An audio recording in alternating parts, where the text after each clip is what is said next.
सुप्रभात पिला माने मु बेबी मुर्मू तुम नवम श्रेणी साहित्य पढ़ाई पे जाउची आशा करछु पिला माने समस्त सुस्थ थिबो। देखिबा आज भाषा जातीयता विषय टिके हम पढ़ितले आज कोन करबा त प्रश्न उत्तर आलोचना करबा। एक नंबर को बुझिबा विभिन्न शब्द और धातु रे हम प्राय ऑब्जेक्टिव क्वेश्चन आसी पिला माने तुम तो क्वेश्चन जानि जाई छ तमरो पाठ्यपुस्तक अनुसार 30% जो कटि के तुमरा आसीबे गुडे सब विभिन्न शब्द और धातु रे प्रत्यय जोग कराय छी नूतन शब्द कोन हेबो देखिबा। प्रदेश युक्त इक इक जो सब प्रत्यय जोग कराय कराय छी कोन को देखिबा गुडे सब एक नंबर पे प्रदेश युक्त इक प्रत्यय लागिछि अरे कोन हेबो प्रदेश अछि ये अरे प्रादेशिक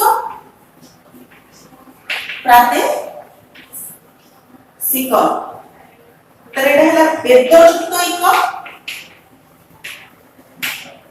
इक कोन हेबो वैदिक स्वतंत्र युक्त स्वातंत्र जाति युक्त इयो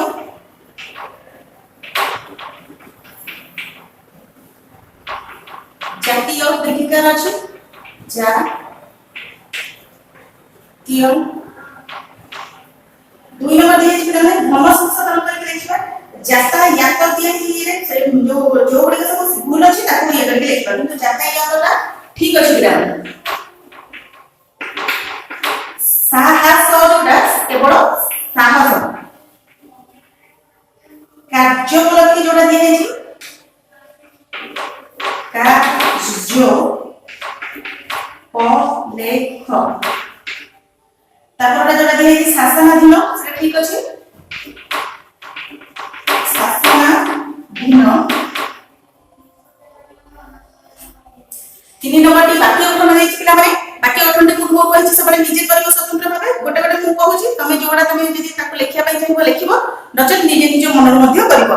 भरोसा जो आस्था पंथा एकता निरंतर ए जो दिया है भरोसा दिया है कि हरिबा को जने भरोसा योग्य व्यक्ति अटंती ये रे तांकर भगवान को ऊपर खूब भरोसा अछि तमे एगुने भिन्न भिन्न आकार निजे निजे अलग अलग समस्त लिखिबो एही एका लिखिबो नाही वाक्य गठन गुडी को आस्था दुर्बल मन व्यक्ति रो निज ऊपर आस्था न थाए पंथा जीविका अर्जन पई जनसाधारण को विभिन्न पंथा अवलंबन करती से विभिन्न पंथा अवलंबन करी निजकर जीविका निर्वाह करती भिन्न भिन्न प्रकार करि परिबो। एकता भारतीय मानक मध्य रे सदा सर्वदा एकता विराजमान होते एकता नथिले जो कोन देखबो जो अराजकता देखा जाय थाए एबोली भिन्न भिन्न तमे सब लिखि परिबो। तापर होची मुई कस्तम कस्तम देखबा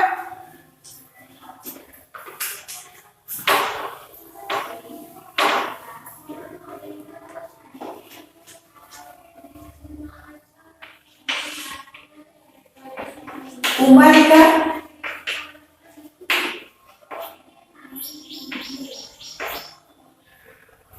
हिमालय तब तेज भाषा रो एकता मानव प्राणर मिलन मानव प्राणर मिलन संस्कृत भाषा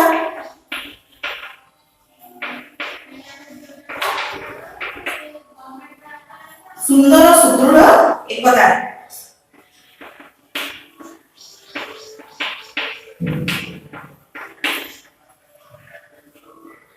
तब देखिए इंग्रेजी भाषा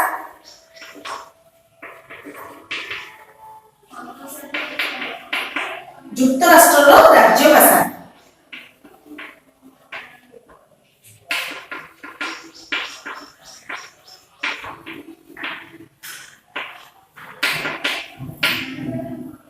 एक भाषा प्रचलन एक भाषा प्रचलन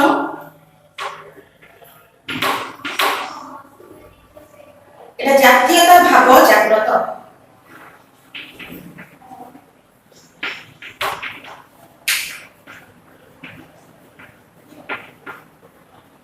तापर नंबर देखिबा शून्य स्थान पूरण कर पिले 5 नंबर देई छी तमे संपूर्ण वाक्य लिखो केवल उत्तर गुडी लिखि दोछ पिला देखिबा केते प्रदेश प्रति प्रदेश रे गुडी केते व्यास पार्थक्य ताने कोन की पार्थक्य व्यवहारगत पार्थक्य ବ୍ୟବହାରଗତ ତମେ ସମ୍ପୂର୍ଣ୍ଣ ବାକ୍ୟ ଲେଖିବ ପିଲାମାନେ। ଆର୍ଯ୍ୟ ଋଷିମାନେ ବୁଝିଥିଲେ ଭାବ ଏବଂ ତେଣୁ ବ୍ୟାସ ଏକତା ମାନବ ପ୍ରାଣର ମିଳନ ପକ୍ଷେ ଏକମାତ୍ର ପନ୍ଥା। ଭାଷାର ଭାବ ଓ ସଭ୍ୟତାର ମୂଳରେ ରହିଛି ବ୍ୟାସ, ସେଇ ଭାଷା ରହିଛି। ସଭ୍ୟତାର ଏକ ନ ହୋଇ ବ୍ୟାସ ହୋଇ ନ ପାରେ, ଅନ୍ୟଥା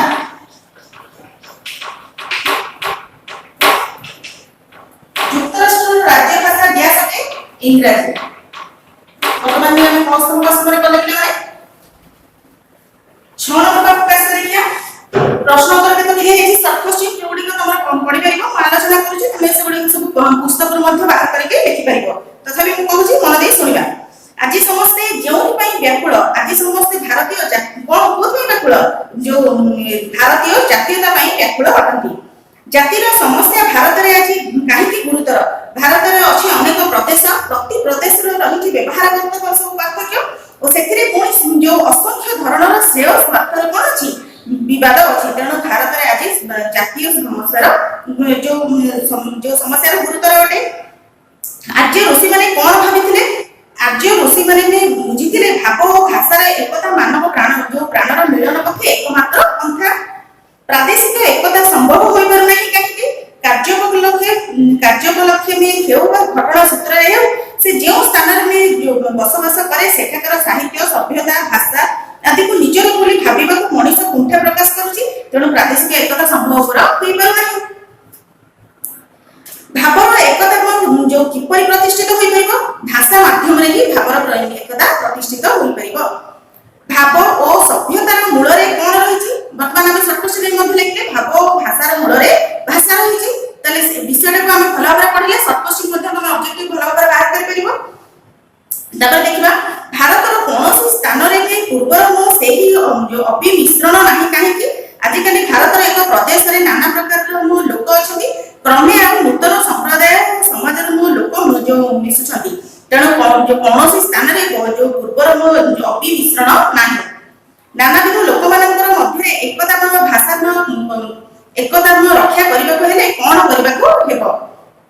ନାନାବିଧ ଲୋକମାନଙ୍କ ମଧ୍ୟରେ ଏକତା ରକ୍ଷା କରିବାକୁ ହେଲେ ସେ ସମସ୍ତଙ୍କର ସେହି ଦେଶ ଭାଷା ଗ୍ରହଣ କରିବାକୁ ହେବ। ଯଦି ଏକତା ରକ୍ଷା କରିବାକୁ ପଡିବ ତାହେଲେ ଆମ ଭାରତର ଯୋଉ ଭାଷା ଅଛି ମାନେ ତାକୁ ଗ୍ରହଣ କରିବାକୁ ପଡିବ। ଯେମିତି ଯୁକ୍ତରାଜ୍ୟର ଇଂରାଜୀ ଭାଷାଟାକୁ ଆମେ ଗ୍ରହଣ କରୁଛେ। ସରଳତାରେ ଲେଖିଲା ବେଳକୁ ମୁଁ କହିଛି ତୁମର ଭିନ୍ନ ଭିନ୍ନ ଇଏ କରିକି ଲେଖିବ, ନିଜର ଭାଷା ସାହିତ୍ୟ ଭାଷା ଦେଇକି ଲେଖିବା ପିଲାମାନେ। ଗୋଟେ ଦୁଇଟି ମୁଁ ଆଲୋଚନା କରୁଛି ଦେଖିବା। ଆର୍ଯ୍ୟ ଋଷିମାନେ ବୁଝିଥିଲେ ଭାବ ଏବଂ ତେଣୁ ଭାଷାର ଏକତା ମାନବ ପ୍ରାଣର ମିଳନ ପକ୍ଷେ ଏକମାତ୍ର ପନ୍ଥା। ତାହେଲେ ଆର୍ଯ୍ୟ ଋଷିମାନେ ଲେଖିବା ଡଟ ଡଟ ଲେଖିକି ଏକମାତ୍ର ପନ୍ଥା। ସଂଚିତ ହଉ, ଉଦ୍ଧୃତ ହଉ ବା ପ୍ରକ୍ତ ହଉ ପଦ୍ୟାଂଶଟି ଉତ୍କଳମଣି ଗୋପବନ୍ଧୁ ଦାସଙ୍କ ଲିଖିତ ଭାଷା ଓ ଜାତୀୟତା ପ୍ରବନ୍ଧରୁ ଆସିଅଛି ବା ଆନିତ। ଏଇଭଳି ଲେଖିବା। ଏଠାରେ ପ୍ରାବଧିକ ଆର୍ଯ୍ୟ ଋଷିଙ୍କ ମଧ୍ୟରେ ଭାବ ଓ ଭାଷା ବିଷୟ କିପରି ଜାତୀୟତା ମନୋଭାବ ସୃଷ୍ଟି କରିଥିଲା ସେ ସମ୍ପର୍କରେ ଆଲୋକପାତ କରିଛନ୍ତି। ତାପରେ ପାରାଗ୍ରାଫ କରିବା, ତଳୁ ଲେଖା ଆରମ୍ଭ କରିବା। ମୂଳ ଆର୍ଯ୍ୟ ଆର୍ଯ୍ୟ ସଭ୍ୟତା ଭାରତରେ ମେରୁଦଣ୍ଡ ସଦୃଶ ଥିଲା ଆଗେ। ସେମାନେ ପରସ୍ପର ମଧ୍ୟରେ ଭାବ ବିନିମୟ କରିପାରୁଥିଲେ ଭାଷା ମାଧ୍ୟମରେ। ସମସ୍ତଙ୍କର ଗୋଟିଏ ଭାଷା ଥିଲା, ତେଣୁ ସମସ୍ତେ ଏକ ସୂତ୍ରରେ ବାନ୍ଧି ହୋଇ ରହିପାରୁଥିଲେ। ମଣିଷର ଗଠନ ଅଲଗା ହୋଇପାରେ କିମ୍ବା ତାର ଆଚାର ବ୍ୟବହାର ଭିନ୍ନ ହୋଇପାରେ, ଜଳବାୟୁ ଚଳପ୍ରଚଳ ଭିନ୍ନ ହୋଇପାରେ, କିନ୍ତୁ ସେମାନେ ଏକତ୍ର ମିଳିତ ହୁଅନ୍ତି ଭାବରେ, ଚିନ୍ତାରେ। ମୂଳତଃ ସ୍ଥୂଳତା ହେଉଛି କଣ? ସଭ୍ୟତାରେ ମିଳିତ ହୋଇଥାନ୍ତି। ସେମାନଙ୍କୁ ଏକ ଭାଷା ବାନ୍ଧି ରଖିଥାଏ। ସେମାନଙ୍କ ମଧ୍ୟରେ ଏହା ଜାତୀୟତା ଭାବ ଉଦ୍ରେକ କରିବାରେ ସାହାଯ୍ୟ କରେ। ଭାଷାକୁ ବାଦ ଦେଇ କୌଣସି ପରିସ୍ଥିତିରେ ଜଣେ ଅନ୍ୟ ଜଣଙ୍କ ଠାରୁ ଚିହ୍ନିବା ସେମାନଙ୍କ ପକ୍ଷରେ କଣ ହୁଏ? ଅସମ୍ଭବ ଥିଲା। ଏତିକ ଲେଖି ସାରିଲା ପରେ ତଳକୁ ପାରାଗ୍ରାଫ କରିବା। ସେଇ ବାକ୍ୟଟି ଆମ ପାଇଁ କଣ ଶିକ୍ଷଣୀୟ କି କଣ ସେଟା ହୃଦୟସ୍ପର୍ଶୀ ହୋଇପାରିଛି କି କୋଉ ବାକ୍ୟଟା କଣ ହେଇଛି ସେଟାକୁ ଲେଖିବା। ବାସ୍ତବିକ କ୍ଷେତ୍ରରେ ଏକ ଭାବ ଓ ଭାଷାର ମହତ୍ତ୍ୱ ଅତି ମାର୍ମିକ ଭାବରେ ବର୍ଣ୍ଣନା ଏଠାରେ ଉଲ୍ଲେଖଯୋଗ୍ୟ ଅଟେ ବା ମାନେ ଯୋଉ ଏଠାରେ ବର୍ଣ୍ଣନା କରାଯାଇଛି। ଏଇପରି ଲେଖିବା। ଭାଷା ଏକତା ଥିଲେ ଭାବର ଏକତା ସୁନିଶ୍ଚିତ। ଏଠାରେ ସେଇଭଳି ଲେଖିଦେବ ଭାଷାର ଡଟ କରିକି। ଆଲୋଚ୍ୟ ଏଠାରେ ଲେଖିବା। ଆଲୋଚ୍ୟ ପଦ୍ୟାଂଶଟି ସମସ୍ତେ ଭିନ୍ନ ଭିନ୍ନ ଲେଖିବ। ଉତ୍କଳମଣି ଗୋପବନ୍ଧୁ ଦାସଙ୍କର ଲିଖିତ ଭାଷା ଜାତୀୟତା ପ୍ରବନ୍ଧରୁ ଆସିଅଛି। ଏଠାରେ ଲେଖକ ଭାଷା ଓ ଭାବ ମଧ୍ୟରେ କୌଣସି ପ୍ରଭେଦ ନାହିଁ ବୋଲି କଣ କରିଛନ୍ତି? ଉଲ୍ଲେଖ କରିଛନ୍ତି ବା ଆଲୋଚନା କରିଛନ୍ତି ବା ଆଲୋକପାତ କରିଛନ୍ତି। ଏଇପରି ଭାଷା ଦେବା। ଭାବ ଓ ସଭ୍ୟତା ମୂଳରେ ଭାଷା। ଗୋଟିଏ ଭାଷା ହିଁ ଦେଶର ସମସ୍ତ ଜନତାକୁ ଏକତା ସୂତ୍ରରେ ବାନ୍ଧି ରଖିପାରିବ। ସଭ୍ୟତା ମଧ୍ୟରେ କୌଣସି ପ୍ରଭେଦ ଦେଖାଦେବ ନାହିଁ କିମ୍ବା ସେଠାକାର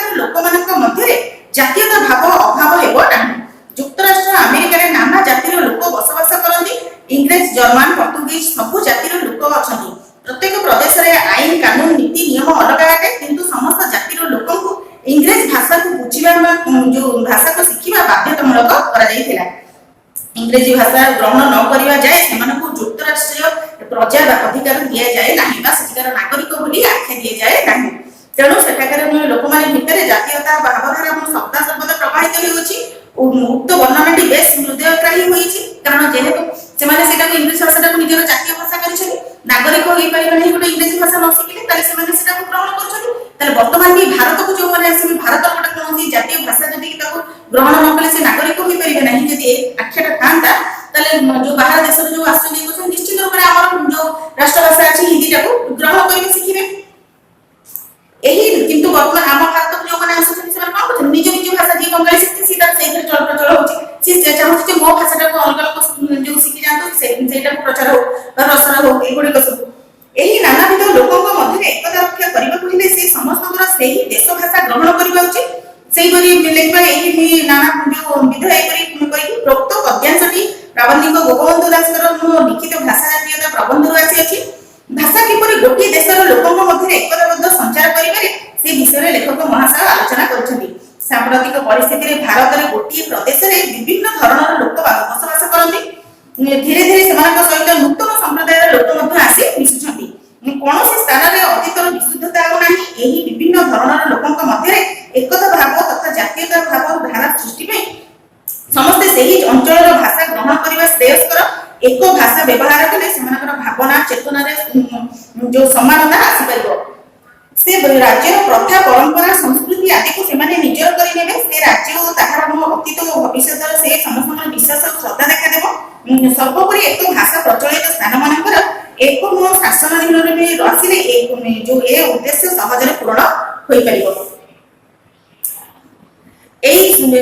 गोटे प्रकार भाषा ही गोटे राज्यर लोकंर माध्यम जातीयता मनोभाव सृष्टि हुई कर एकता जो रजुरे बांधी होई परिबो। जो एहा ही होची वाक्यर माने जो पदटीर कोन जो वाक्यटीर सार मर्म बा मर्म कथा। दीर्घ उत्तर जेतले लिखिबा प्रथमे तो आमे कविकर परिचय टा कोनबा जेतले दीर्घ उत्तर मूलक आसे तार विषय वस्तु कोन अछि देखिबा। ओ धाडीटा दिया अछि जातीय भाव निरंतर आग्रह रहिबा पई आमे लेखकंकर उदाहरण मूलक परामर्श अछि कोन प्रकृत प्रबंधरु वर्णना करा जायछि। ताले ए जो परामर्श एटा लिखा अछि आमे आगे प्रथमे जो दी तीनटा पारा करबा तीन चारोटी पारा जेहेतु हमर आवश्यक ए लंग क्वेश्चन रे प्रथम पारा रे जो लेखकंकर परिचय देबा। पंडित गोपबंधु जो उत्कलमणि गोपबंधु दास जन अनन्य सारस्वत स्रष्टा थिले। ओडिया साहित्यर सारस्वत जो कानन को तांकर अवदान अनुत्तरीय कार्य तांकर साहित्यर कृति गुडी को कोन से लिखिछन बंदीर आत्मकथा जो सब ये लिखिछन ताको लिखिबा। आलोच्य भाषा और जातीयता जो विषयटा हम लिखिछन तांकर पूर्व पुस्तक गुडी को लिखिबा। से कोन लिखिछन वर्तमान जोड़ा लिखिछन भाषा जातीयता प्रबंधटी प्राबंधिक को सत्यवादी साहित्य पुस्तिकेर 12 भाग 1915 जून रे प्रकाशित होइथिला। एठारे लेखक जातीय भारतीय मध्य जो जातीयता भाव संचार पई अनेक सब उदाहरण दैछथि। भिन्न भिन्न सब उदाहरण दैछथि। से युक्त राज्यर माने उदाहरण दबा भिन्न भिन्न सब दैछथि। आर्य मूल जो सब ऋषि सभ्यता थिला तार दैछथि। मूल शेष पर्यंत वर्णना करिबा। भारतर मूल सभ्यता हिला आर्य सभ्यता। आर्य ऋषि माने बुझिथिले भाव एवं भाषाटा कोन। तेणु भाषार एकता मानव प्राणर मिलन पक्षे एकमात्र कोन थिला उपाय थिला।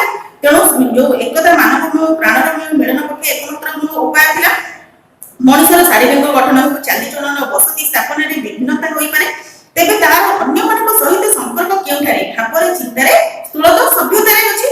तले संपर्कटी भारत रे आर्य उपनिवेश गढी चलिछि। धीरे धीरे भी सुरसेन बा महाराष्ट्र राज्य सहित मगध राज्यर प्रभेद सब देखा गला। प्रादेशिक स्वतंत्र बढ़िला किंतु संस्कृत भाषा और वैदिक भाव ए अनेक स्वातंत्र्य मध्य सुंदर सुदृढ़ एकता जो रखि परिबा एवं जो एकता भाव ही आज जाय रही आसीछि।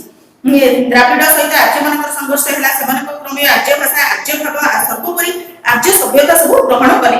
फलस्वरूप द्राविड आर्य संगे जो कोन करथले सर्वांतकरण रे सब मिसी गले। पृथ्वीर समस्त आधुनिक सभ्य राष्ट्र एही नीति में मध्य ग्रहण करिसेंति। अमेरिका युक्तराज्य रे विभिन्न जातिर लोक सब बसवास करंती। सेठारे इंग्लिश हो जर्मनी हो पोर्तुगीज सब जातिर लोक अछंती। प्रत्येक प्रदेश रे आईन कानून अलग अलग आटे किंतु से समस्त इंग्लिश भाषा को राज्यर भाषा रूपे कोन करिवे ग्रहण करिया पई जो बाध्य अटंती। जदि हम से माने न करिवे एटा को भाषाटा को ताको सेଠିकार नागरिक रूपे ग्रहण करा जिवो नाही बोली सेटा आख्या दिया जायछि। समस्त राज्य एक प्रकार भाषा प्रचलित होउछि। प्रादेशिक क्षेत्र में नाना प्रभेद थिले मध्य समस्त जो देश रे कोन एक जातीयतावाद भाव सब बेले सदा सर्वदा रहइबो।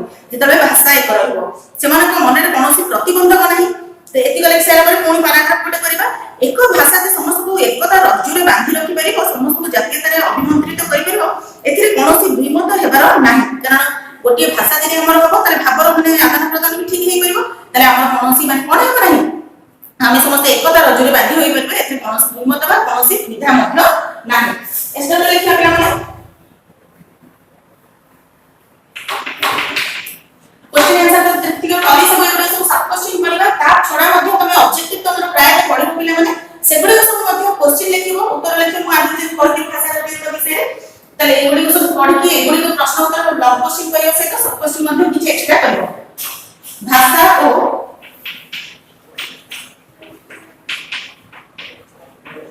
जातीयता विषयर